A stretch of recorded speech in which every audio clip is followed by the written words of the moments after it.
അല്ലെങ്കിൽ ആരെങ്കിലും ഒരാളോ മറ്റോ സംശയിക്കപ്പെടുന്ന രീതിയിലോ മറ്റോ? അങ്ങനെയൊന്നും ഉണ്ടായിരുന്നില്ല സർ. ഓക്കെ.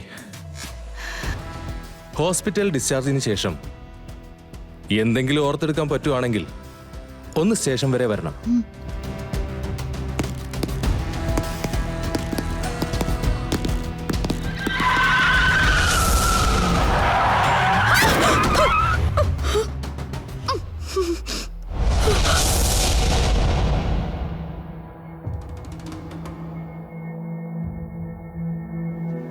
മോളെ, ഞാൻ പറയുന്ന നീ ഒന്ന് കേക്ക്.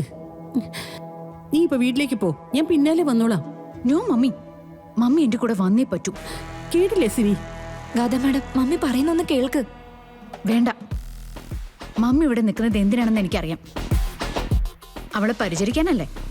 അതെനിക്ക് ഇഷ്ടമല്ലെന്ന് അറിഞ്ഞിട്ടും വീണ്ടും വീണ്ടും അത് എന്തിനാ ചെയ്യുന്നേ? ഇനിയും മമ്മി നിർബന്ധപൂർവ്വം ഇവിടെ നിൽക്കാനാണെങ്കിൽ ഐസിയുവിനകത്ത് കയറി അവളെ ഞാൻ എന്തിനും ചെയ്യും. ശരി, ഞാൻ വന്നോളാം. ഞാൻ ആ സുമിത്രയോടൊന്ന് സംസാരിക്കട്ടെ.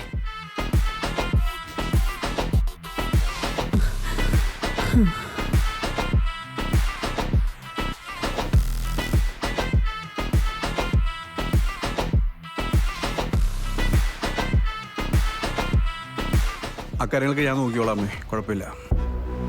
മഴക്കുഞ്ഞ്, ഹോസ്പിറ്റലിലെ പേയ്മെന്റ്സിന്റെ കാര്യങ്ങളൊക്കെ താൻ നോക്കണോ? എനിക്ക് ആദ്യം നോക്കാൻ എന്താണോ ചെയ്യുക? ഡോക്ടറോട് ചോദിച്ചു നോക്കാം. എന്താ സിത്താരെ? എനിക്കൊരു അർജന്റ് മീറ്റിംഗ് ഉണ്ടായിരുന്നു. 1-2 ഫോറിൻ ക്ലയൻസ് ഒക്കെ പങ്കെടുക്കുന്നതാ. ഒഴിവാക്കാൻ ഞാൻ ഈ നേരം വരെ ശ്രമിക്കുന്നുണ്ടായിരുന്നു, നടന്നില്ല. എനിക്കൊന്ന് പോയേ പറ്റൂ സുമിത്രേ.